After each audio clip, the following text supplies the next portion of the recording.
Welcome back. We're here to preview Sunday afternoon's Premier League match between Norwich and Arsenal. Once to start with the visitors, dropped to fourth with that shock defeat to the Baggies. Yeah, really disappointing result that one as well, especially coming off the back of 5 straight wins and then the draw in the North London derby against Tottenham, which was a decent draw.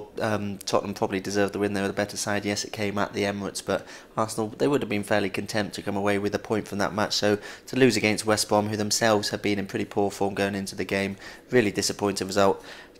They had the chance to go top of the table in that match as well, with Man City not playing until later, and then as it happened, Man City losing against Liverpool, they had a chance to steal a march on them, but now they find themselves fourth in the table after Leicester and Manchester United both won as well. So it was a missed opportunity. They could have ended the weekend clear top of the table on their own, so that makes it doubly disappointing to fall to that defeat. You'd have to say that luck wasn't with them in the match.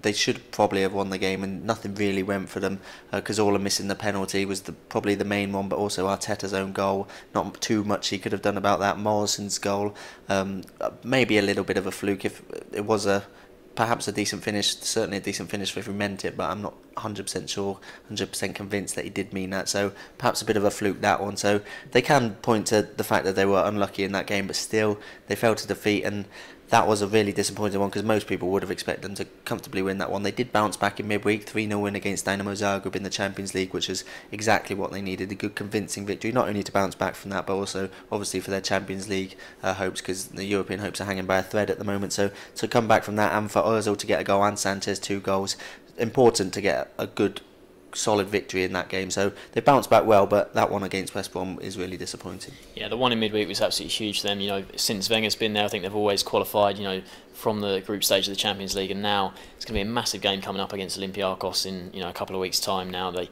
need to beat them either 2-0 or by a 2-goal margin. It's going to be a massive ask for them because this Olympiacos side, obviously, they beat them at the Emirates. You know, it was a decent performance against Zagreb in midweek, but you'd always expect to beat them at home in that game. And the one against Olympiacos, I mean, Olympiacos know, you know, they need to be beaten by 2 goals. They're going to set up shop probably, and Arsenal are going to need to put in a superb performance if they are going to go and win in Greece, because it's going to be a really tough atmosphere there, and you have to say it's going to be a tough game. But I think certainly you look at their sort of upcoming fixtures in the Premier League. Norwich here, not doing very well at the moment. Norwich, then Sunderland, Aston Villa. That's their next 3 Premier League games. You probably say all of those, you'd expect 9 points out of 9, but what they can't do, I'd say, is they can't, you know, think, okay, that's 3 wins in the bag already before they even go into those games, and just be thinking about that Olympiacos game, because that is the biggest game of the next sort of 3 weeks for them. But they can't, you know, forget about these games, because these teams, they're fighting for their lives at the bottom there, and I think Arsenal, they just need to be wary about, you know, not thinking that these games are already won going into them, because most people would have picked them to beat West Brom last week.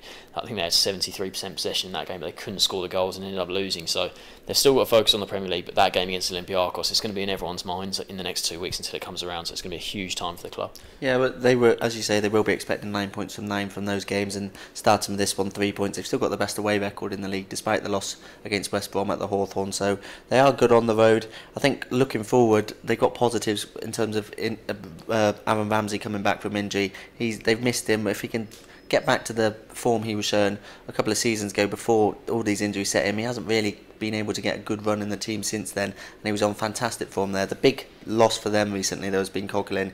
He's a key player for them. You wouldn't have thought so when he was on loan at Charlton, I think it was, to come into the team and be arguably the most important member of the team, to sit in the defensive midfield role, which is an area Arsenal struggled with for quite a while now. But he's out for the next couple of months now, so who's going to fill in his shoes? Arteta, I don't think he's good enough, really, especially in that defensive role. He can keep the ball well enough, but he's nowhere near the player he used to be, and I think he's probably a bit past it now. And then Flamini's the other option, probably also a bit too old, not good enough to really thrive in that role, and it's such an important role, the battler, the ball winner.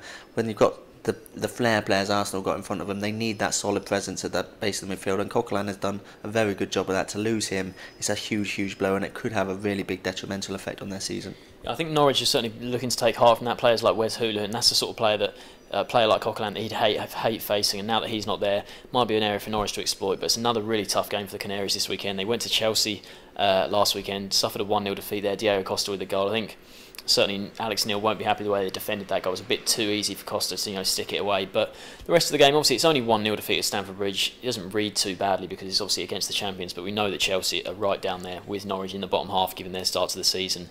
But, you know, it could have been more for Chelsea. They did have other chances. The one contentious point from the game, Alex Neil did say afterwards, I think we should have got a penalty when Willian tripped over Robbie Brady. It was You could have seen it given, but then at the same time, you could see why the referee didn't give it. There wasn't all that much in it. I mean, if they got the penalty there, they might have been able to get a goal, but then you would have thought Chelsea might have gone on and maybe snatched a winner. So at 1-0, Chelsea always did look quite comfortable, and you have to say that this is another really difficult game for Norwich. They might be without their captain, Russell Martin, which would be a blow as well. And they're sitting 16th at the moment, still above the bottom three, but it does look like quite a difficult time for Norwich.